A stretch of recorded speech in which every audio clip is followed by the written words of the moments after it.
ఏ మామా హాయ్ రా. రే రే రే ఏమైందిరా? ఏమంటే పరిగెత్తుకు వస్తున్నావు? ఏమమ్మా అర్జెంట్ పని ఉంది, బండి ఒక 5 నిమిషాలు అట్లా బయటికి పోయేస్తాను ప్లీజ్ రా. సరే 10 నిమిషాలు రావాలి చూడు. ఇక పట్టిగా ఓ 10 నిమిషాలు కానీ వద్దు, 5 నిమిషాలు అట్లా పోయి ఇట్లా వచ్చేస్తా ఫాస్ట్ గా. ఏ మామ నాకు ఇక్కడ యాక్సిడెంట్ అయింది రా, తొందర రా. ఎక్కడ్రా? నువ్వు ఆడండి వస్తానా నేను.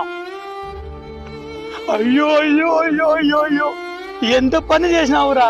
నేను అనుకున్నాను నువ్వు అప్పుడే ఇట్లా పని చేస్తావని. ఈ రోజు పొద్దున ఈ ఆపకు తిరగలేసినానో ఏమో. ఏ మామా నేను ఇంకా బతికే ఉన్నాను రా, చచ్చిపోలేదురా. ఎందుకు ఫీల్ అవుతావురా? చై నువ్వు సత్తే సావు, బతికే బతుకు. బంగారం కొట్టి నా బండి కింద పడేసినావు. నువ్వు లేరా బంగారం, మనం హాస్పిటల్కి పోదాం.